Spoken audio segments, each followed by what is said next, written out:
All right, chapter 7.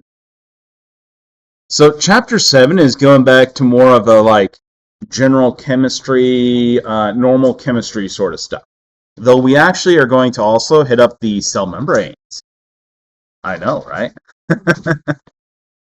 Okay, so we're going to do things like the states of matter, their attractive forces, gas laws, solubility, and also these things directly apply to cell membranes. Okay? All right, so when we're talking about gases, pressure is typically the thing we want to communicate the most, okay? Pressure is directly correlated in a gas to its concentrations, okay? So whenever we're talking about pressure, you can actually imagine something like an oral syringe. You know an oral syringe, right? Yeah, it's the little syringe with no needle on it, and they go into your mouth. People do it a lot in med school when they're partying. Yeah, anyways. So no needle attached, we just have the plunger part, right? So if the plunger is the syringe, is going to be drawn all the way out, the syringe is going to be filled with air. So when we push that, while our finger is pressed against it, we feel pressure against our finger, right? Okay. Does everybody understand that okay? You can also experience the same thing by just taking your two hands, put your palms together like so, press them, and you cause the air to evacuate out between your palms, right? And then when you try to pull them apart, you feel a suction force. That's pressure from the atmosphere. So the amount of air we pushed out is then being tried, is not there. It's not providing the pressure against our hands in the middle. The outside is providing pressure because of the atmosphere. And so that's that push together you feel. Okay? And then it finally breaks when you have enough gap to let the air back in. Right? So when we're thinking about pressure, that's a great way of understanding the pressure. So the particles of a gas are usually going to be very far apart.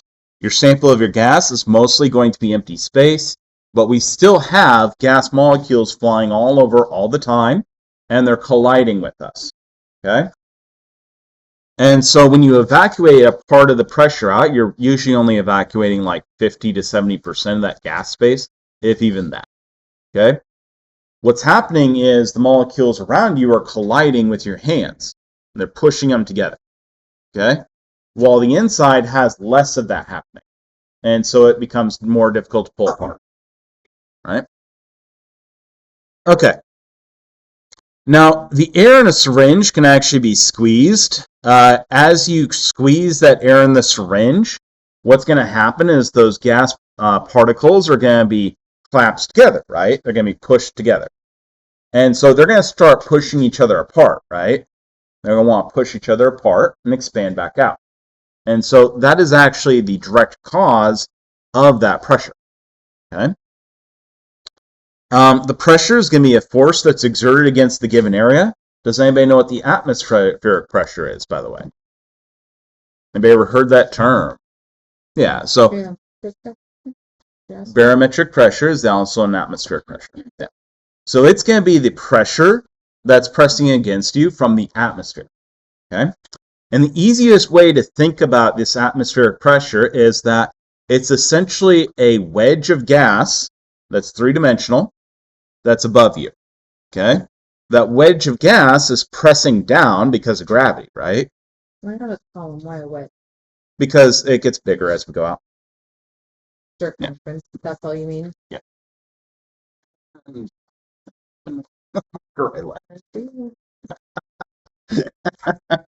That's what I get for leaving a marker, huh? Mm-hmm. Yeah. Okay, I'll have to bring more markers and not leave them in here. Okay. Let me draw my thing. All right, so remember that when you're talking about a planet in the atmosphere, okay, so that would be like Earth and its atmosphere. I've greatly exaggerated it, though, okay? It's actually going to be a cone above you, but I didn't know how many people actually know what a cone is. And so it'd be a cone above you of gas that's pressing down on you, Okay? And this cone above you is pressing down everywhere on the earth. It then, when it hits the ground, gets pressed sideways against each other, and that's what you get the pressure all around you. You normally can't feel it because you get pressed on equally in every direction. Okay? You can make situations where you feel it, like you can use your mouth, of course, your lips, right, and your lungs to exert pressure on that gas. Okay? And so that is atmospheric pressure, and you're manipulating the pressures of the gas. Now, because we live on Earth, we are going to have a unit for atmospheric pressure that is going to be called ATM. And it's literally the pressure of the atmosphere at sea level and in a dry environment and a few other limiters. But essentially, the atmosphere of Earth, if you're at sea level or close to sea level, is about 1 atmosphere. Okay? And so you're all experiencing about 1 atmosphere right now. All right. So the SI unit of pressure is actually the Pascal, and this is PA abbreviation. Most of you have probably heard of pounds per square inch, PSI. Tires. Yeah, you got it. Tires.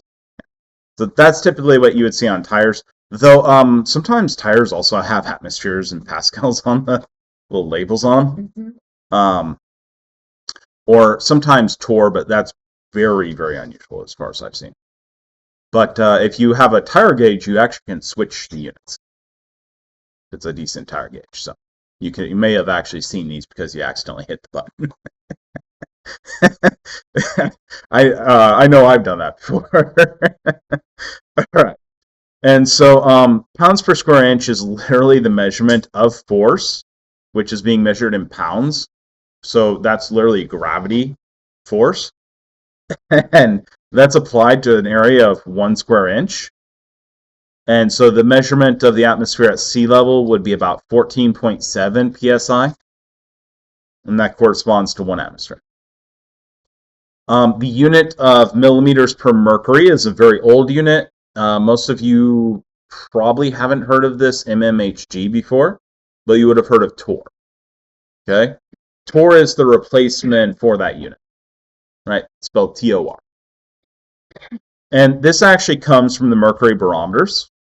And literally a pan of mercury having its liquid pressed up by the atmosphere up into a column that had a vacuum in it. And then you literally measured millimeters of mercury. Okay? And so it was a pretty simple but very reliable device. Okay? Not something they usually do anymore. The mercury barometer is long gone. They do not sell these anymore because mercury is actually very expensive. And it's also very regulated. So it's actually funny. There's a preservative they used to use very widely in labs, and they would keep things preserved in the lab for years and years and years, which was mercurous iodide. And you can't even buy that anymore. It's so tightly controlled that even as an academic lab, I can't buy it anymore. It's almost impossible. So, yeah. Which is funny because mercury in of itself is actually not super harmful to you. It's actually when it's vaporized or when it's reduced that it reacts with like a methyl that becomes quite toxic. Why is it that they stopped letting us have mercury thermometers telling us that it was toxic to the touch? It was never toxic to the touch, but when it breaks, it's very hard to clean. And it's not unusual for those to roll off into a vent, hit the hot pan on one of those old vents. You remember how it used to have like the heated metal? So they would roll off and they'd hit the heated metal, they'd vaporize, and that would poison people with mercury. By the way, anybody know what mercury poisoning looks like? Has anybody seen Alice in Wonderland? Yes. Okay. Everybody's seen Alice in Wonderland? That's a common theme that we can all... Okay. You remember the Mad Hatter? The Mad Hatter is suffering from mercury poison because hatters of that time period used a mercury compound, they heated it, and it caused mercury poisoning to make the hats, the felt hats. And so Alice in Wonderland is a political satire And they're commenting upon that, look at what we're doing to these people for fashion sake. Yeah. So, it's actually quite like you bumble, you tend to have nerve damage, so you hit things over, you shake a little bit. That's why he's rattling and shaking. Yeah. And you get very aggravated. You stop being able to be as logical when advanced mercury poisoning. And so, yeah, that's always mercury poisoning. It kind of makes out so much more tragic seeming, though, doesn't it? Mm-hmm. Yeah. By the way, Johnny Depp did a really good job modeling mercury poisoning in a human. Yeah. Anyways, so when we're talking about MMHG, modern unit torr, this is going to be 760 mmHg at 1 atmosphere. Okay? And so that's the conversion for those. And that's what they were talking about. So let's talk a bit about gas behaviors. So all gases, like oxygen gas, which is O2, nitrogen gas, which is N2, carbon dioxide gas, CO2, and other gases, they all behave very, very similarly. And they have behavior, which is going to be, for the vast majority of situations, the exact same. Okay? And this is because the gas molecules are very far separated, so they don't really interact much with each other, and they're bouncing around so fast. You can kind of think of this as you running between classes in your campus. You don't really get a chance to really hang out and, bond with your mates when you're trying to run from one side of campus to the other, do you? No. And so that's gas molecules, always bouncing around, running around, right? And so they don't get a lot of time to interact. So the kinetic molecular theory of gases actually explains those unique behaviors of gases. And a gas that perfectly adheres to this theory is called an ideal gas. Now, the name there tells you something. If there's ideal gases, then there is what? Exactly. Gases that diverge from ideal, right? But for the vast majority of situations, ideal gas behavior very closely models it. You really have to start getting down to the weeds to be able to do anything else. By the way, the equations for the non-ideal gases are a lot longer. So we're going to do the ideal gases. Okay, so these are some of the assumptions of your kinetic molecular theory. The gas particles very far apart from each other. Most of that space in the volume of your container is going to be empty space. It's going to be the majority empty space. Gas particles are in constant random motion, and they're going to have a range of speeds that they cover, but they're overall pretty fast. Gas particles have no attractive forces between them. This is the one that typically fails the most, by the way. But they're in the ideal gas, you're not going to have any attractive force between your gas molecules. And for the most part, in your normal, like the room here, the gases are behaving pretty much in an ideal gas behavior. Okay? Because they're moving so fast, they're so far apart, they're just not getting a chance to interact. The gas particles are moving, and therefore they have kinetic energy. The energy is going to be directly proportional to the absolute temperature. So that Kelvin number that we talked about before, that Kelvin temperatures, that's what's proportional to these random kinetic energies of your gases. Okay, so if you have a higher absolute temperature, then you're going to have higher overall kinetic energy. Okay? Doesn't mean they're all going to be doing the same speeds, but you're going to have overall higher kinetic energy. Now, these assumptions about gas behavior let us quickly quantify relationships as gases change conditions, like the pressure, volume, temperature, and amount of gas. And so we can make some relationships that we're going to hold true for the vast, vast, vast majority of systems. And in fact, to some degree, will always hold true. Okay? And these are going to be laws, in fact. These are observations that are made over and over. And so these relationships I'm going to go into are always going to hold true. So Boyle's law, this is the pressure to volume law. So in the mid-1600s, you had an Irish chemist, Robert Boyle, began experiments with the effects of pressure on the volume of a gas. So it discovered that when the pressure on a gas was doubled, the volume of the gas is going to be reduced. to half of its initial volume. Anybody ever taken a mostly empty water bottle or an empty water bottle and pressed it in the middle? Yeah, everybody does it, right? Because it's kind of fun to play with. Yeah. And so as you start pressing on the water bottle, what happens to the pressure? They have the lid on. Yeah, well, yes, when the lid's on, what happens to the pressure? It's going to increase, right? Eventually, the pressure gets so high you can't press anymore, can you? Okay? Okay. As we were to increase pressure, what would happen to that volume of the gas? So when you're pressing just a little bit, the volume changes a little bit, right? You press harder and harder, and you get more and more pressure, and you reduce that volume more, don't you? Okay? And so, this is that syringe case we were looking at before.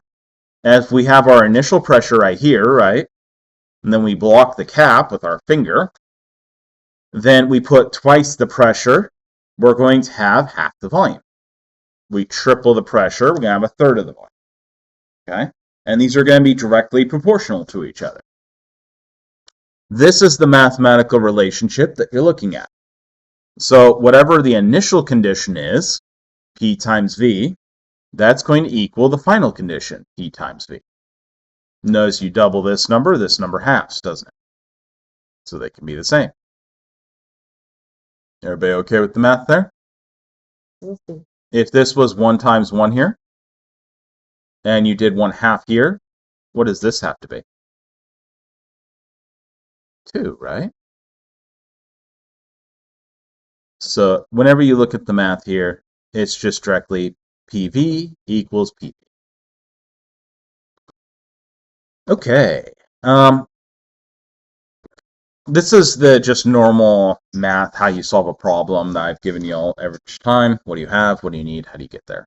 So, I don't think these actually help people. I think it tends to make them like dependent upon those steps and not actually able to finish problems.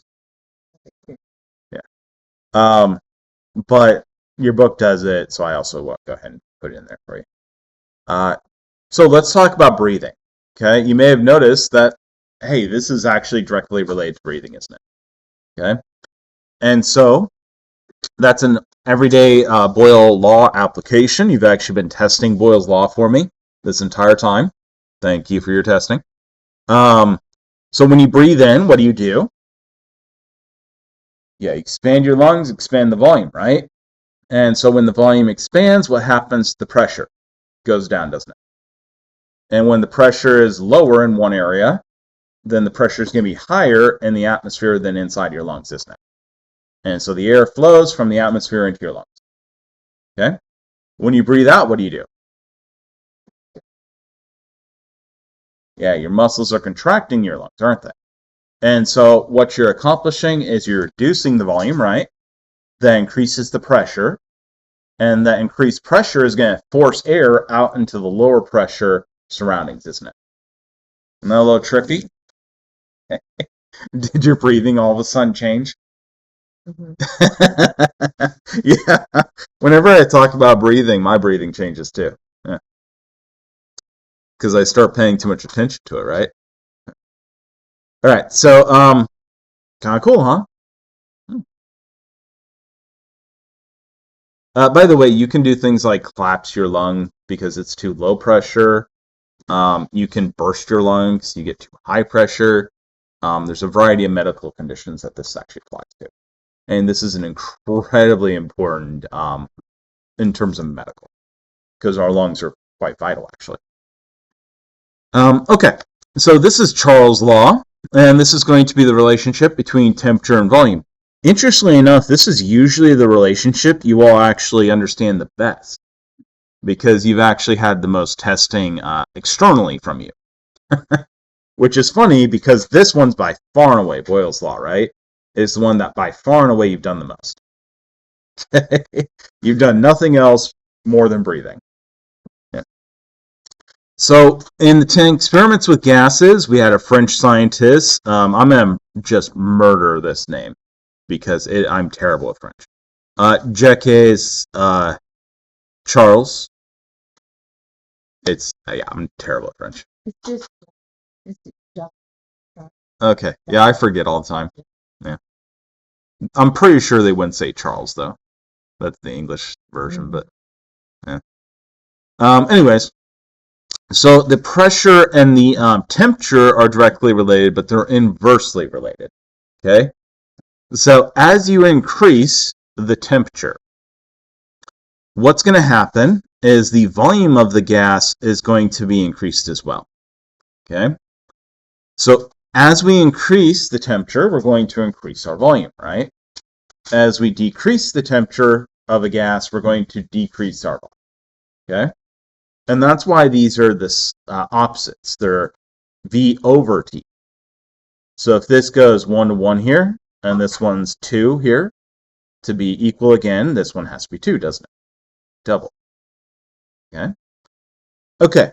Now you all actually kind of know this already. You've experienced it many times. You put water in a pot. You heat it up. What happens to the water level? It tends to go up, right? If you take a like a paint can or a bottle and you put it into like the freezer, what happens? Paint? Who's putting paint in the freezer? Okay. Well, I was gonna go with the outdoors, but then I realized everybody doesn't like paint their stuff. So the last time I used to use paint thinner as an example. And so if you take a can of paint thinner and you take it outside with you on a hot summer day because you're working, what happens to the paint thinner can? Well, it bloats, right? Yeah. And when you take it into the garage after that, after you screwed it shut on a hot summer day, it contracts and shrinks. But the last time I used that, 90% of the class had no idea what I was talking about. Like absolutely nothing. What's paint thinner? Mm-hmm. And so I remembered that. Now, hopefully everybody's taken a water bottle and put it in the fridge, right? Yeah. Okay, like you drink part of a water bottle, you screw it down, you put it in the fridge, right? Okay. And so that mostly empty water bottle that you put in the fridge or soda or whatever, you may have noticed the sides sucked in, right? That's because your volume changed, didn't it? Or to go flying on an airplane. Do that. That's actually not because of temperature. Right. Yeah. Yeah, it's the pressure one. Yeah, that was actually this one. But yes, got it. Okay. Did that example work for everybody? We understood that. Bottle into fridge. Yeah. Okay. You can experience the same thing with like balloons. That happens a lot with balloons. If you ever bought balloons for like a party that's happening outdoors, especially sometime during the winter, it's really funny because you buy the balloons, they'll fill them up inside the store, right? You take them out, and you get to the place and you start presenting them to somebody, and they're all shriveled and they come down, and they start sinking, right? And they're like really sad-looking balloons. My birthday's in February, by the way, so all my balloons always look sad if I'm outdoors. So I know that one really well too. Okay, so this is the Gay-Lussac law.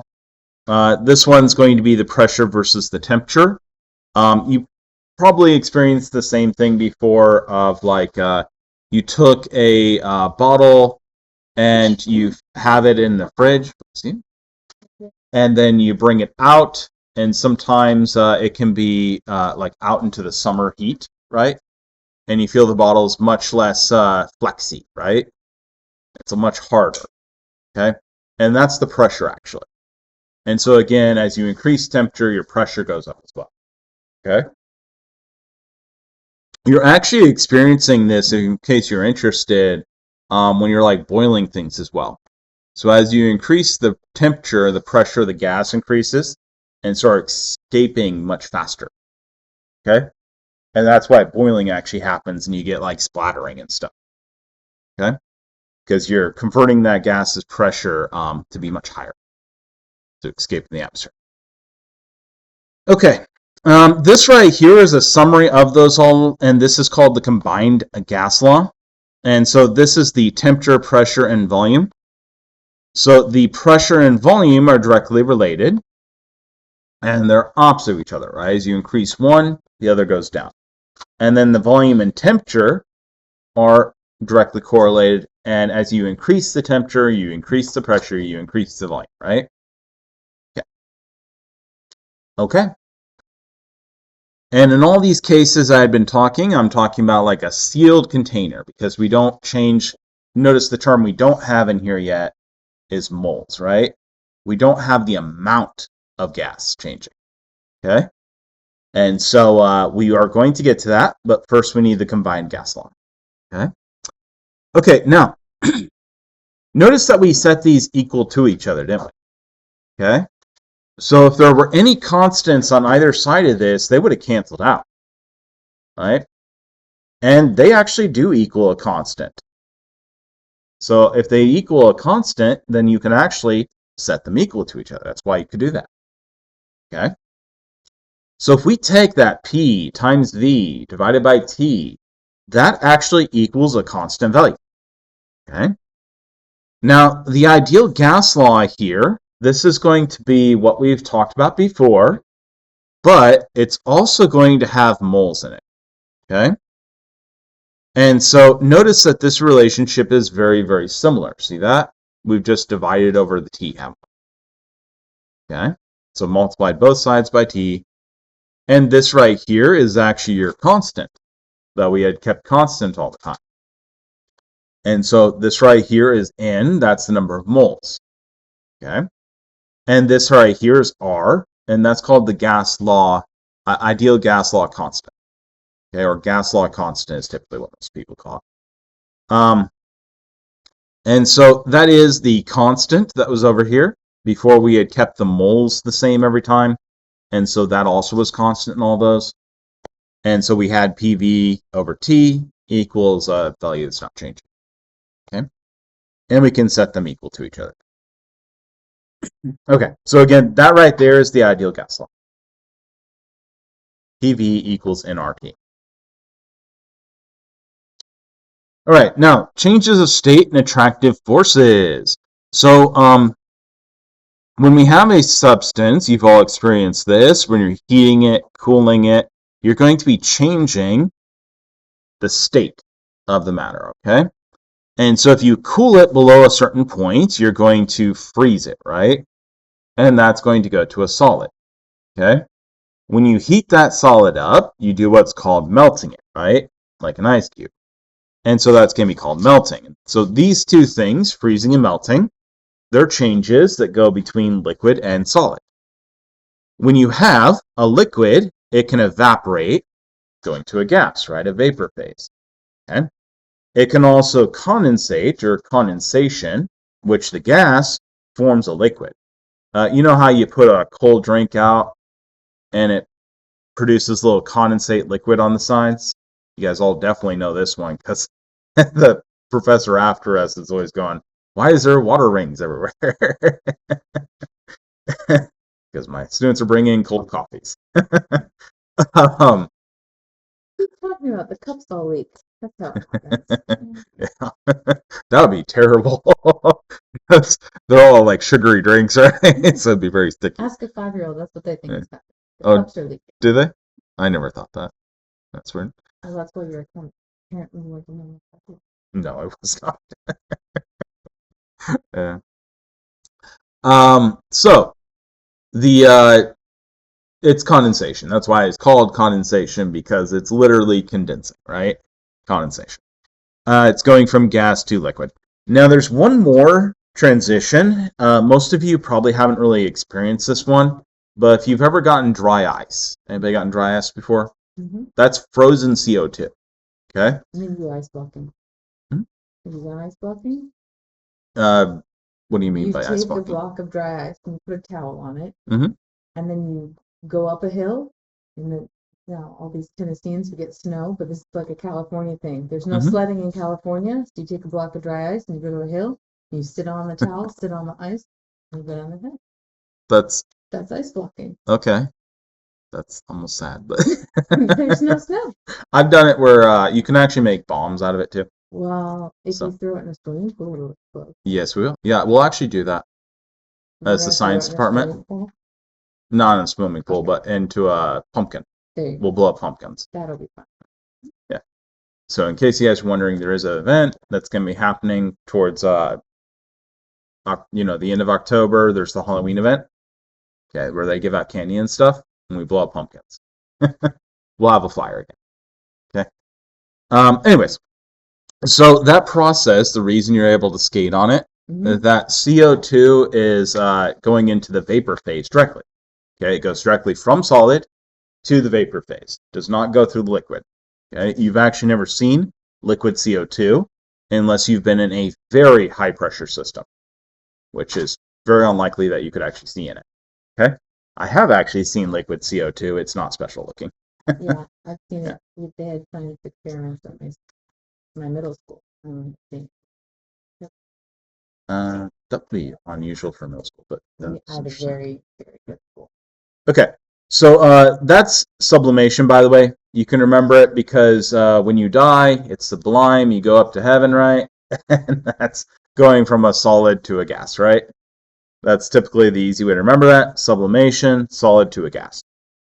Deposition is actually the reverse. This is how you get like iodine crystals and stuff.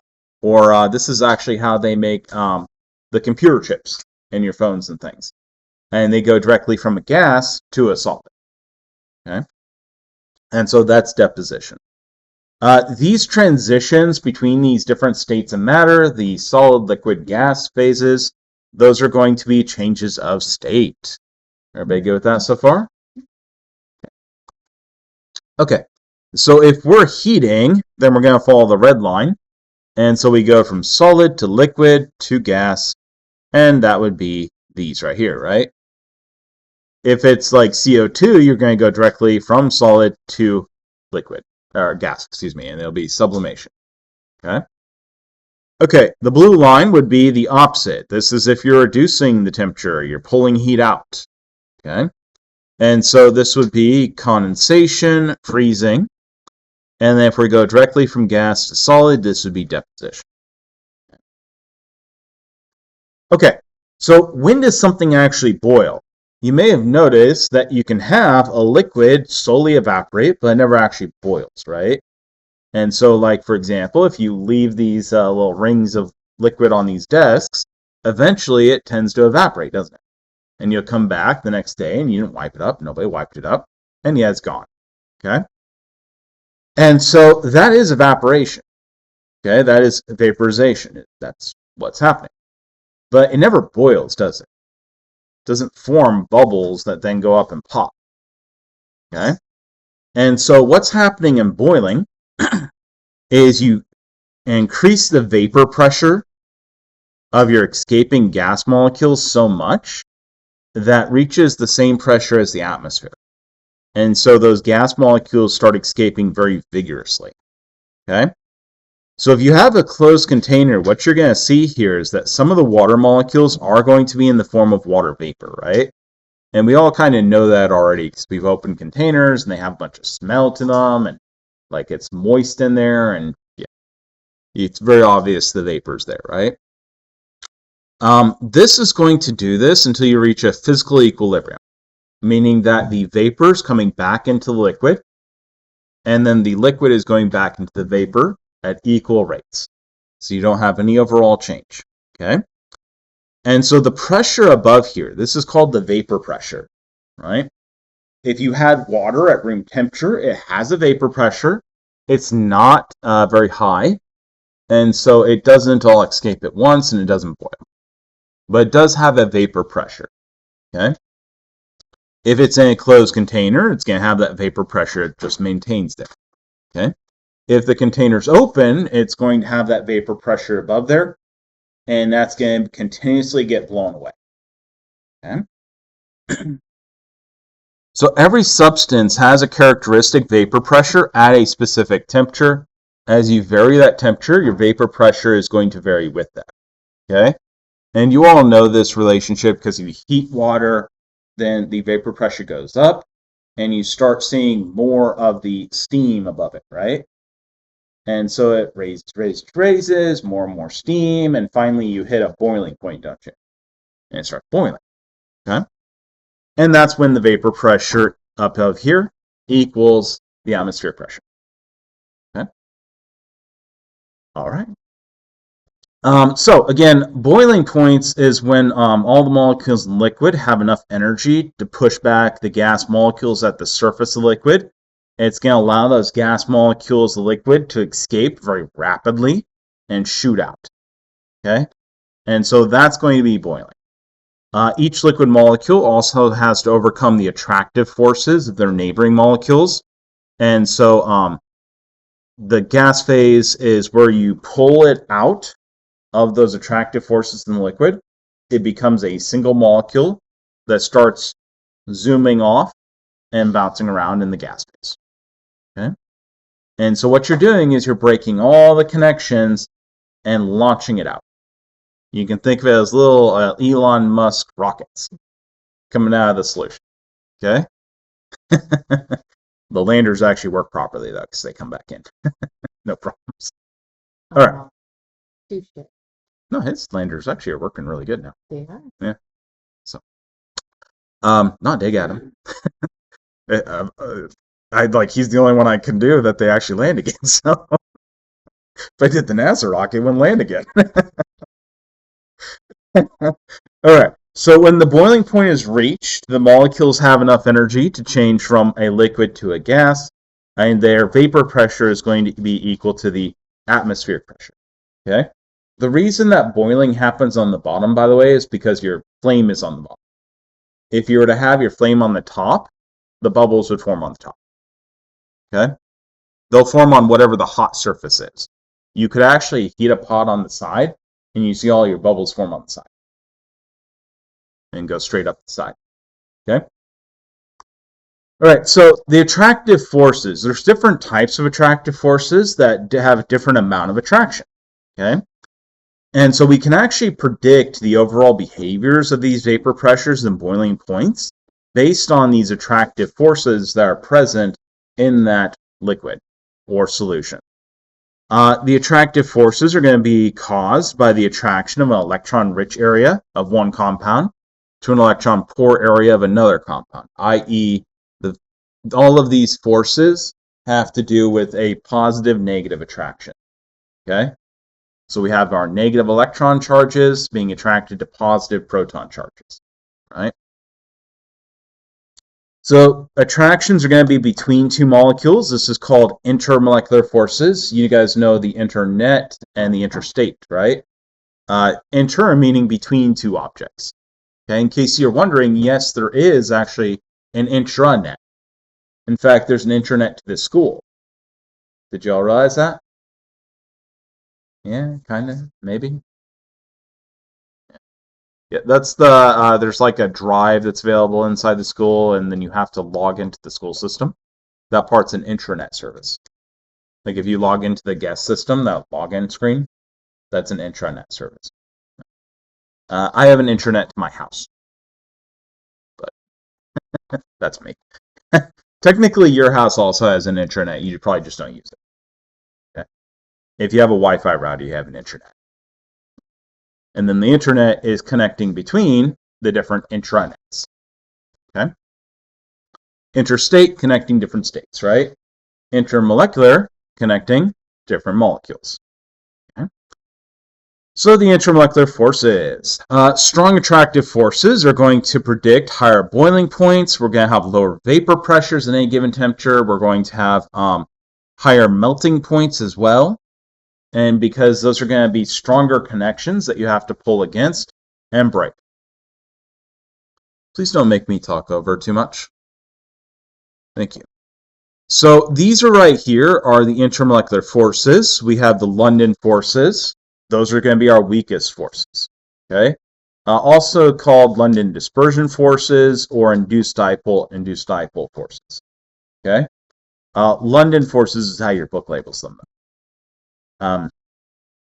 Then we have dipole-dipole attractions, and those are going to be stronger than London forces typically. Hydrogen bonding, which is stronger than dipole-dipole forces. And then we have ion dipole forces, which are going to involve ions and a dipole. And then we have ionic attractions. Now, ionic attractions are what we were normally calling ionic bonds. Okay? Notice that realistically, they're actually intermolecular forces because you don't have molecules. Or your molecules are just the ions, right? And so those are the ionic attractions that you've been thinking of as ionic bonds. Okay? All right, the ionic attractions are by far and away the strongest. If we were to add the intramolecular forces, they would all be up here past this point. Okay? And they'd be much stronger than these intermolecular forces. Okay, that'd be like your covalent bonds. They'd be much stronger. And you already knew that.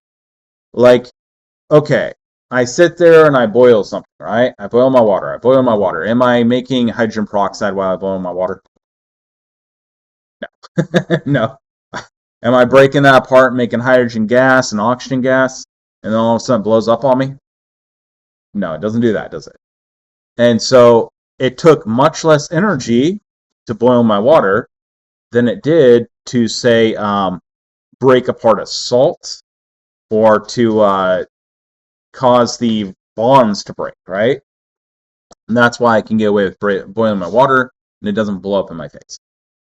Okay? You also know the same thing, the ionic attractions, right? If you put salt in your pan before you put anything else, does the salt break apart and melt and get destroyed and start burning?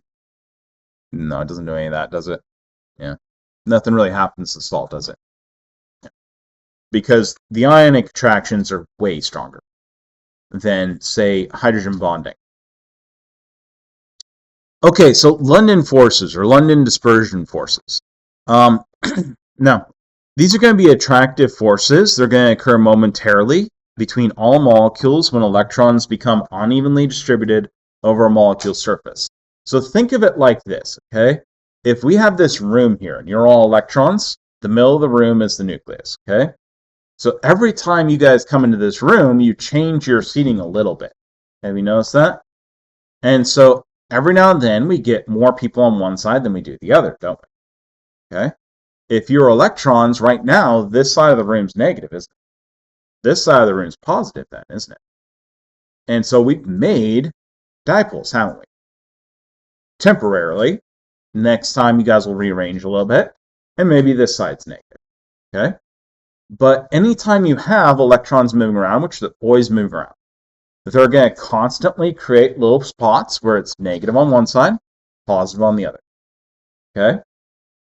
And those are what are called induced dipoles. Now, if you do that next to a body of electrons, another atom or molecule, you're going to pull those electrons towards that positive side, aren't you? And that's going to induce a dipole in the other one. And so you're going to get a temporary attraction between the two. Okay, and they're going to attract each other, and they're going to want to spend more time together, right? And then they're kind of fluctuate together for a little bit. It'll just be nanoseconds. And then they rearrange and the attraction's gone. Okay? And so this happens in all atoms all the time. Okay? If you have electrons and protons, you get an induced dipole, you get London dispersion forces. Okay? The individual atoms have London dispersion forces. In fact, if you go up to like xenon, it has quite a bit of London dispersion forces actually. Okay? And in fact, this is the forces that work in like engine oil to keep engine oil not boiling. Yeah. So in case you're wondering. Now, the best way to think of London dispersion forces is everything has them all the time. If you have a molecule, an atom, it has London dispersion forces, but they're very weak individually. Okay? Each London dispersion force is like a string. The next forces we're going to talk about would be like a rope in comparison. Okay? Anybody ever seen Gulliver's Travels? Yeah? Anybody else?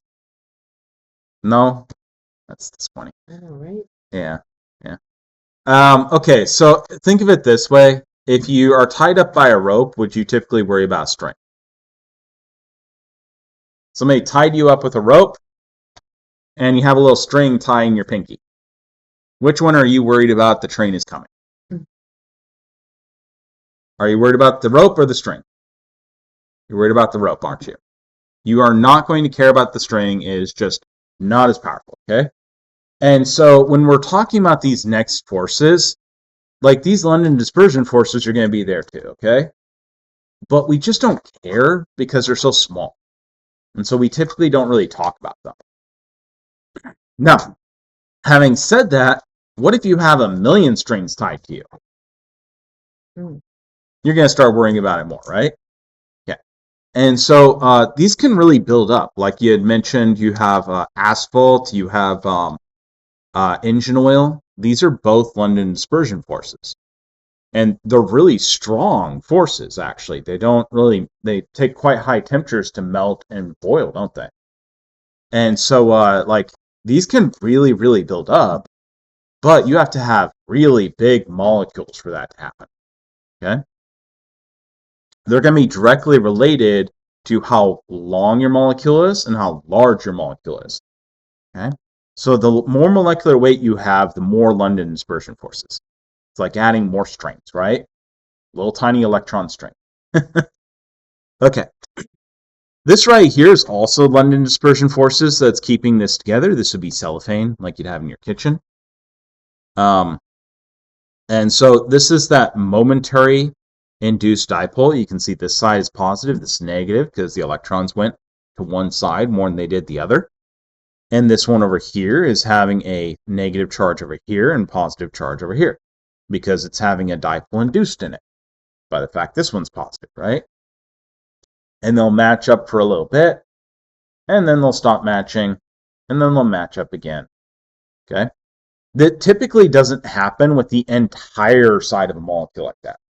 It typically would happen in just a part of it, and then you get another part of it that would do it, and then another part of it that would do it, okay? And so you typically have different parts of it that are attracting at a time. Remember, this is going to happen very quickly. Induced, and then not. And then induced, then not. And it's going to be within the span of like nanoseconds. Okay? Very fast. Okay, so the next one is dipole-dipole attractions. These are going to be permanent dipoles, as in remember how we talked about polar molecules and how they had dipoles? They had two sides. One was positive, one was negative. Like water had been our big example of one of them, and we'd have things like a carbon and chloride and that sort of thing. Okay, so this is going to have permanent dipoles. Now these permanent dipoles, they're just straight up magnets, aren't they? You have a positive side, you have a negative side. And so if you put these two things together, what's going to happen? You take two magnets and put them together, they're going to snap together, aren't they? Positive going to negative, okay? And that's exactly what a dipole-dipole attraction is. These things have two, right, poles, one positive, one negative. The positive end is going to be attracted to the negative end, and so they're just going to snap together like little magnets. Okay? And how strongly they hold on to each other is just how much of a difference they have in positive and negative, and how closely they can get to each other, right? And so these are dipole-dipole attraction. Everybody okay with that so far? Okay, notice that we do not have hydrogen off of these oxygens here, because we're going to split off a part of the dipole-dipole attractions, because they're going to be very, very important. So they're very important for life, they're very important for the world, they're very, very strong versions of these, and they're just special, okay? And so our next one is going to be very similar to dipole-dipole attractions, but they're going to be special, okay? And that's going to be hydrogen bonding.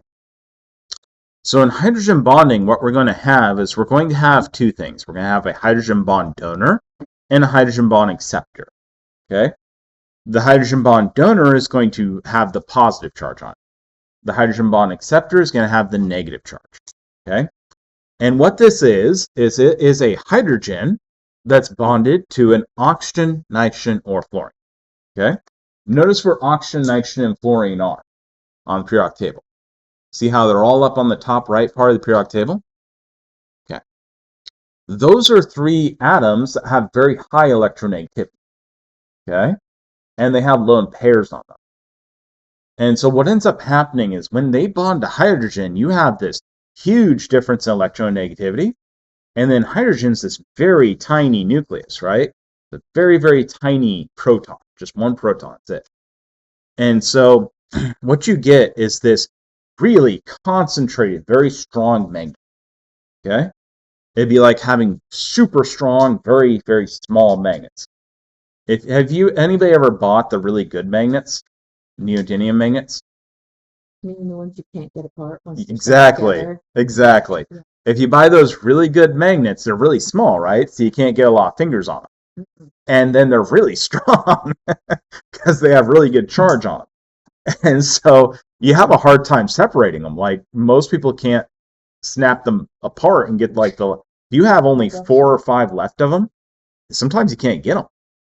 I usually use a big magnet, by the way. I have a big neodymium. Mhm. And so I take the big magnet and then slide it off the side. That's generally what we do. We'll like go over to the fridge, do something like that. Yep. Grab. Yeah. So these are really concentrated magnets in a very small space. Okay.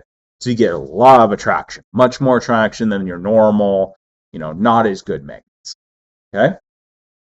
Okay. So again, whenever we're looking for a hydrogen bonding, what do we have to look for? Well, we have to look for a hydrogen bonded to an oxygen, nitrogen, or fluorine, right? Okay. If you have that, then you have something that has the possibility of hydrogen bonding. Notice one of the main hydrogen bonding things is water. Okay. And so this right here is water doing hydrogen bonding. Okay. Now notice again, we have the hydrogen bond donor. That's going to be the positive part. That's the hydrogen. Okay. And then we have the hydrogen bond acceptor. That's going to be the lone pair on the oxygen, nitrogen, or fluorine. Okay. So you have to have a lone pair and a hydrogen. They're going to overlap and they'll make an extremely strong intermolecular force. Okay. And that's hydrogen bonding. And that's why water is so hard to boil and so much energy spent boiling water. You're breaking those connections. You got it. Okay. Do you guys know that one of the largest, in fact, the single largest energy expenditure in any economy is actually heating, cooling, and boiling water?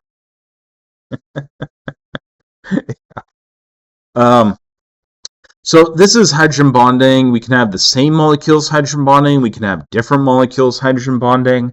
As long as you have a hydrogen bond donor and a hydrogen bond acceptor, you'll have hydrogen bonding. Okay. And so we can actually see right here, we have hydrogen bond donor here, which is an alcohol here. We have hydrogen bond acceptor over here, right? And it doesn't matter what the molecules are, as long as you have a donor acceptor, you're good to go. Note that we can have this right here, where it has the same molecule coming back and doing a hydrogen bond on its donor goes to the acceptor here. See that? And so you can actually form little ring structures with the hydrogen bond being part of that. This one right here, this one has no hydrogen bond donor, does it? See that? There's no hydrogen attached to that oxygen, is there? But it has acceptors. So it can accept a hydrogen bond from water, per se. Okay? Whereas it cannot donate. So if you had this one by itself, it can't form hydrogen bonds. But you put it in water, alcohol, something with a donor, it can form hydrogen bonds. Okay. Again, here's some other examples, hydrogen bond donor acceptors. You'll see that if you actually start going down the rabbit hole of things dissolving with hydrogen bonding, there actually is quite fascinating because water is actually a surprisingly structured thing. Okay? And that's why when water freezes, it makes these highly structured crystals. You've ever seen like the microscope crystals of water? Mhm. It makes a very, very structured pattern, right? And that pattern is actually the hydrogen bonding. Mhm. Yeah. So kind of neat. Okay, so let's talk about ion dipole attractions. This is where you're going to have an ion, so a positive or negative ion, cation, anions, right? And they're going to be attracted to the positive or negative ends of a dipole. Okay, so here we have water. Water is dipole. It's just it has hydrogen bonding as well, right? So we have a negative end on the water. That's the end with the oxygen here. And that's going to be attracted to our positive sodium. Notice this is quite literally table salt dissolving in water, isn't it? Yeah, I'm dissolving table salt in water. And so what's going to happen is our sodium is going to come off of our table salt. It's going to get a bunch of waters that are going to fill in a shell around it.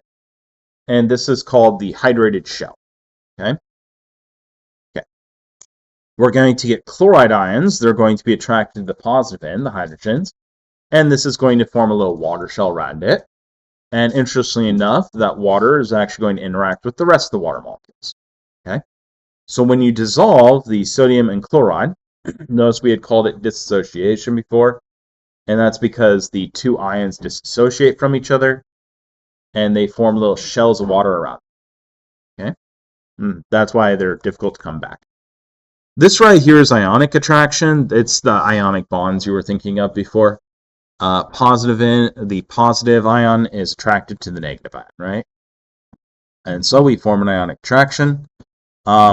It's the strongest attractive force of these intermolecular forces. The ionic attractions are oftentimes called salt bridges. If you go into the more biology field, you're going to hear those show up very often in things like proteins, where they form a lot of salt bridges. Okay. The organic functional groups here, which we have carboxylate and the protonated amine right here, are very, very common in proteins, and they're very commonly formed salt bridges. And so these actually help maintain the structure of your proteins and enzymes. Okay. By the way, all these intermolecular interactions we've been talking about, they actually are what contribute to forming the structure of things like a protein.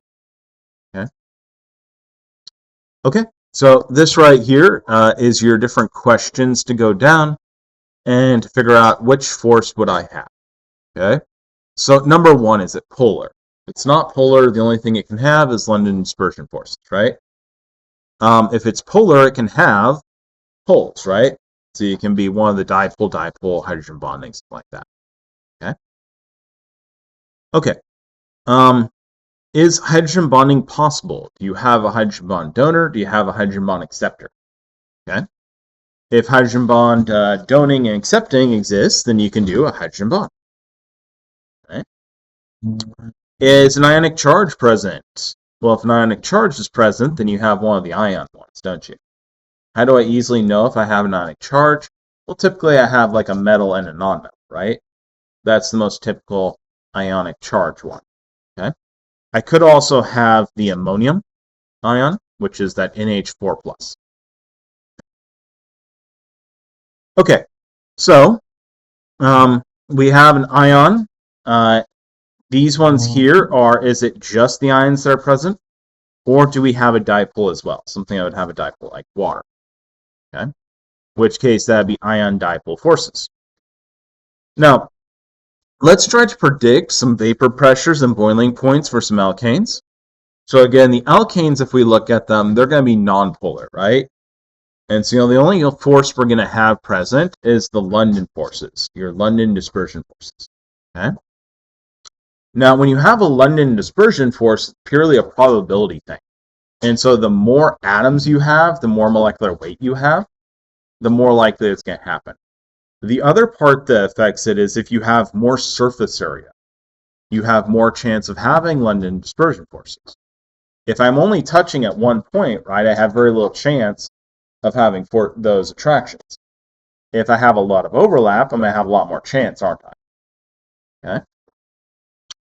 Okay, so this right here is some straight chain alkanes. Notice here we have octane. It has more surface area. It has more weight, right? And so this one here would have a higher boiling point than this one, wouldn't it?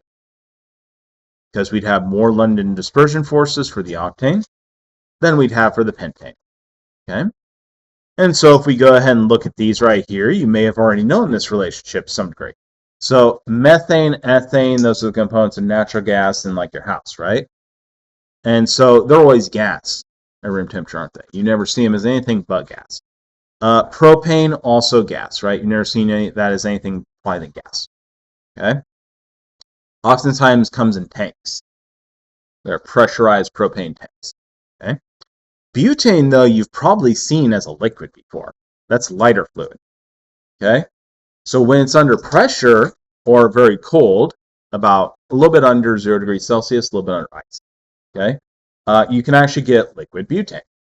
Okay? And that's why you've seen it as a liquid in lighters. It's under pressure. Whenever you flick the lighter right, you're letting out gaseous butane. Okay? Pentane, notice that one's 36 degrees Celsius. So it's a liquid at room temperature, though you're going to have a fair amount of gas at room temperature as well. It's not going to boil, but that's like a hot summer day. You're going to see a lot of this boil pretty quickly. Okay? You're going to get pretty close on a really hot summer day. Just skip to octane. That's like gas, as in regular car gasoline. Yes. Okay, so in California, they had to pass a law that had to cool. So, full disclosure, regular gas is a mixture that Right. burns like isooctane. Okay. So, 'Cause I was looking at that isooctane, boiling point, and I know that was like the law. It's literally so hot in California that people were buying less gas because the volume had increased because of our temperature. Yeah. So then there was a rush of people trying to get gas either like really late at night or really early in the morning before the day had heated up, and then they were putting forth legislation to basically cool the gas pump. oh, that's funny. But it's 125 to Boiling point, yeah. for Ish. car gasoline though. It's going to be closer to more like 100-ish. Motor gets way hotter. Yeah. Like the gas are Well, cooled. That's why. So when you pump it into the motor, you actually want to pressurize. Right? And so you're pressurizing it in that in the motor, and that's actually one of the reasons why, like, you may notice your cold motor doesn't handle as well. Right. Hot motor handles a lot better, right? Absolutely. Yeah. Good point. Yeah. You get too hot, you start getting things failing. Yeah. But yeah, that's actually why that happens. Is that now the actual gasoline is going to vary in a range. I forget the exact number, but it's probably somewhere around 100 degrees Celsius. Because actual gasoline is actually a mixture Right. of a bunch of things. And it's mixed to burn like isooctane. Okay. So, but you can actually mix different types of gasolines that freeze and boil at different points. And actually, that's really important for like helicopters that operate up in North Pole, is they mix very specific blends that freeze. They're harder to freeze. My crazy father was making his own ethanol for a while Mhm. because he got so mad at California gas prices. Mhm. But then